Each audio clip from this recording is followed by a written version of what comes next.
नमस्कार दोस्तों, मैं अमित लाल और आप देख रहे हैं दिल्ली न्यूज़ 24 लाइव का खास कार्यक्रम हल्ला बोल। आज हमारे साथ हैं नरेला विधानसभा के प्रसिद्ध समाज सेवी सदाराम गुप्ता जी। तो सदाराम गुप्ता जी, बगैर किसी देरी के मेरा पहला सवाल यही है कि उत्तरी पश्चिमी लोकसभा की सीट इस बार किसके खाते में जाती दिख रही है?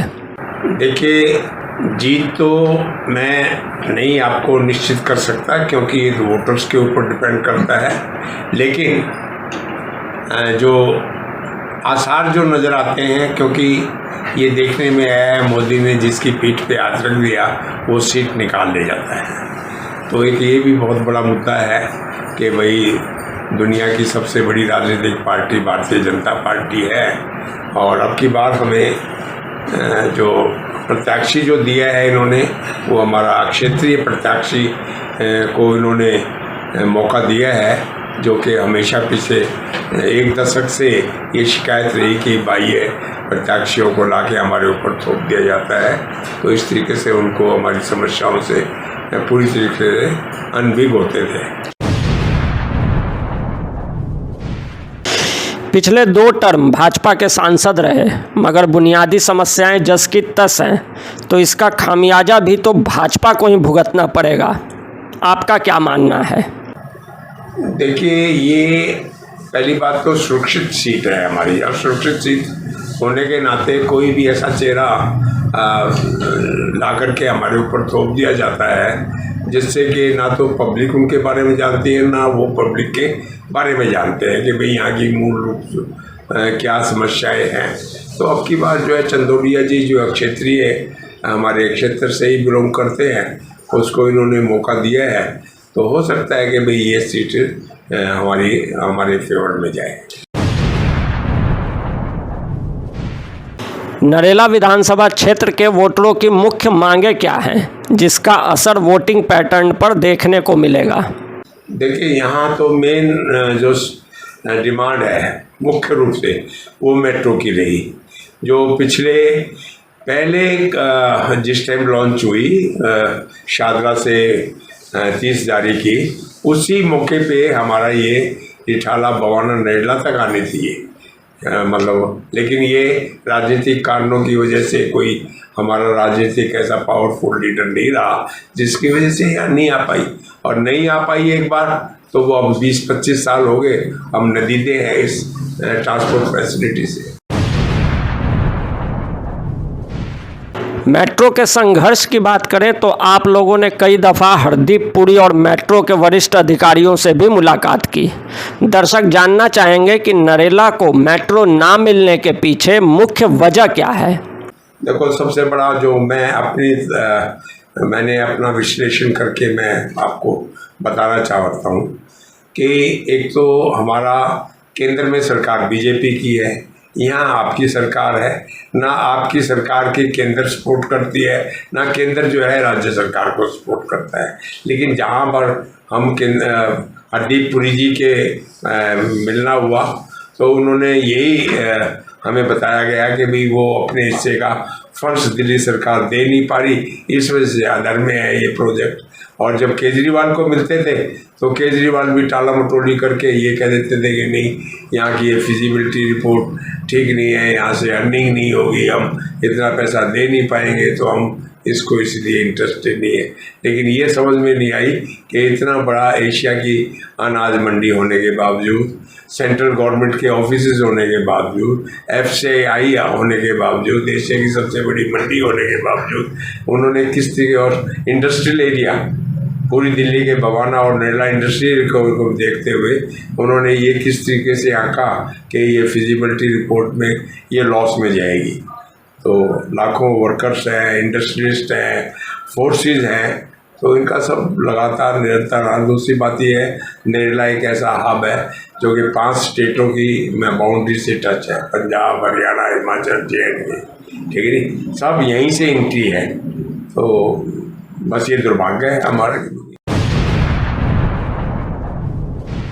केजरीवाल सरकार कहती है कि विकास के कामों के लिए बजट की कोई कमी नहीं, फिर भी बुजुर्गों की पेंशन बंद करके उन्हें तीर्थ यात्रा कराई जा रही है। पेंशन के बदले तीर्थ यात्रा की योजना आप कितनी कामयाब मानते हैं? पेंशन ना मिलने से नुकसान है और सभी आहत हैं बुजुर्ग।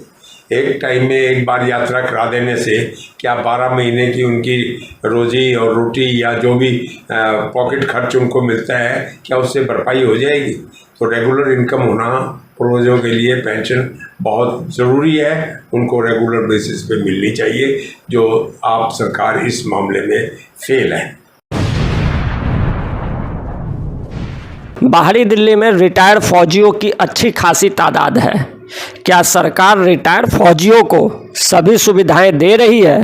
देखिए, कुछ पूर्ण रूप से तो हमारी समस्याएं हल होने में टाइम लग रहा है, क्योंकि सबसे बड़ा था हमारी डिमांड जो कि 60-65 साल से चली आ रही थी 1 रैंक 1 पेंशन का, जो कि भारतीय जनता पार्टी ने 2014 में वो लागू किया और हर 5 साल के बाद जो है जो बेनिफिट हमें मिलने चाहिए थे, रिव्यू होना चाहिए था, 2 टर्म्स में हमें उसके बेनिफिट मिले हैं। मेडिकल का जो है वो बहुत अच्छा सिस्टम है, ECHS का जो है सर्विसमैन कंट्रीब्यूटरी हेल्थ स्कीम का बहुत ही बेहतर है, हमें इस तरफ से कोई प्रॉब्लम्स नहीं है। रहा कि भाई कुछ खामियां हैं 1 रैंक 1 पेंशन में, उसके लिए हम संघर्षरत हैं और निश्चित रूप से वो सोल्व हो जाएगा।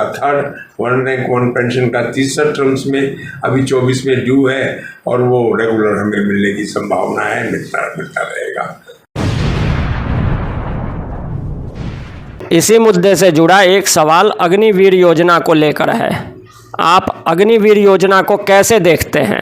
देखिए, अग्निवीर योजना का अगर बेसिक देखा जाए तो जो सरकार ने जो लॉन्च की ना, ये एक अनुशासित करने के लिए देश को है उसका बेनिफिट मिले और उनके ऊपर देश के ऊपर भार ना पड़े, तो ये तो सरकार ने अपने एंगल से सोचा है। लेकिन एक 5 साल के बाद उनको पूरा लाभ ना मिलना और वो एक बहुत गंभीर समस्या है। जैसे कि मान लो मैं अपनी बात करना चाहूँगा, मैं ठीक 17 साल की एज में आर्मी ज्वाइन किया 65 में after completion of my higher secondary, और 1980 में मैं रिटायर हो गया 32 साल की आयु में। तो 32 साल में ठीक है पेंशन बेनिफिट मिल रहे हैं हमें, लेकिन पेंशन बेनिफिट मिलने का मतलब ये नहीं कि उसके बाद मुझे रीएम्प्लॉयमेंट का कोई मौका नहीं मिला, उसके बाद मुझे अपना प्राइवेट नौकरी करनी पड़ी, गवर्नमेंट ने कोई चांस मुझे नहीं प्रोवाइड किया।